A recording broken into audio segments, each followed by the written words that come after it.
Mas Maruf nih, Ya, Mas Maruf, Anda melihatnya seperti apa begitu ya? Indikator yang mungkin bisa dikatakan keberhasilan pemerintah tercermin dalam pasar modal kita begitu ya, yang mungkin bisa menjadi acuan atau ya pegangan begitu ya untuk next pemerintah nih, Mas Maruf. ya. Pertama, kalau saya ngelihat dari dua sisi, pertama dari sisi pasar modal ya, dari sisi pasar modal secara spesifik, kemudian kedua dari sisi nanti kita lihat sosok capres yang apa namanya yang cocok lah untuk memimpin karena kita butuh waktu, kita punya waktu terbatas 13 tahun lagi untuk keluar dari jebakan negara berkembang. Nah, pertama dari sisi pasar modal, mungkin saya agak berbeda dengan Mas Rudi, bahwa IPO menurut saya itu gambaran dari untuk ekspansi ekonomi ya, karena IPO itu adalah gambaran perusahaan mau ekspansi. Jadi secara mikro itu kalau kita IPO kita butuh dana, kita raise dana untuk investasi yang lainnya. Jadi semakin banyak IPO itu semakin mencerminkan bahwa ada ekspansi perusahaan di sektor real, karena korelasi pasar modal itu adalah salah satu jembatan antara sektor finansial ke sektor real itu kan lewat dari pasar modal. Nah, problemnya adalah siapa yang diuntungkan, ya kan? Masalahnya adalah sekarang bursa terus terang terlalu loose untuk menseleksi perusahaan-perusahaan bisa masuk. Akibatnya adalah banyak perusahaan-perusahaan zombie yang bahkan rugi itu dijual sahamnya, itu kan kasihan. Dan itu yang mengakibatkan kita kehilangan momentum kemarin ketika Ibu Lili tadi bilang waktu pandemi itu luar biasa euforianya, tapi disajikan dengan barang-barang yang kurang bagus. Akhirnya mereka terjebak, mereka kapok.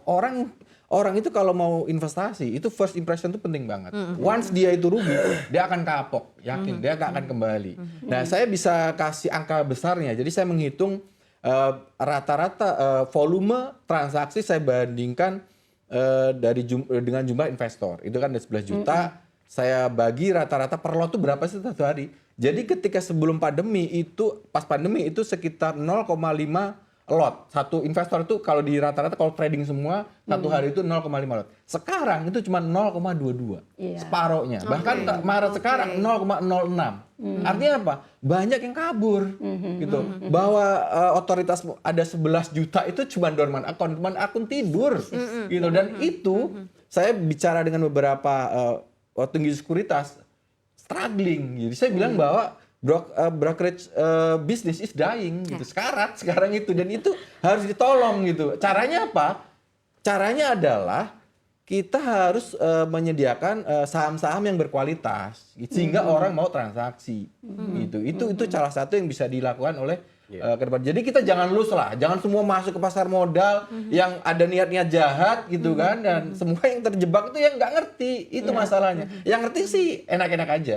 Itu contoh. Kedua, saya kemarin dalam riset di CNBC saya ngelihat gampang gitu ya.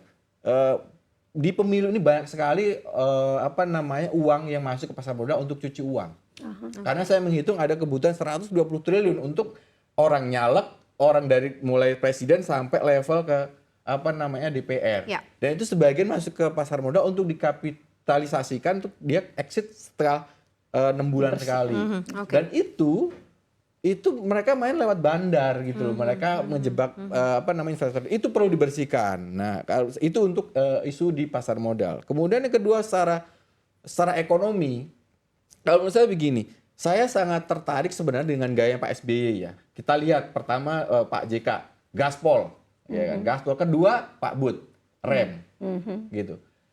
Pertama Pak SBY menggenjot pertumbuhan ekonomi karena pada waktu itu agak melambat. Tapi pertumbuhan ekonomi yang tinggi itu mengakibatkan inflasi. Kemudian diambillah Pak Bud, Pak Budiono. Pak Budiono orang yang bisa menurunkan inflasi di Indonesia dari 11% menjadi 3% sampai sekarang. Itu luar biasa Pak Bud jasanya. Artinya apa?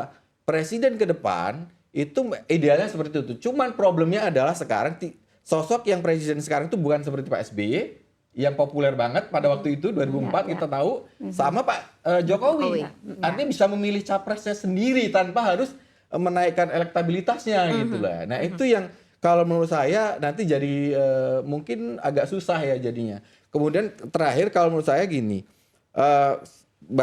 untuk keluar dari jebakan middle income trap itu sederhana sebenarnya. Indonesia itu ICOR-nya, rasio untuk modal dan outputnya itu tinggi sekali. Artinya kalau mau nambahin satu output itu kita butuh 6. Negara-negara lain itu cuma butuh 3.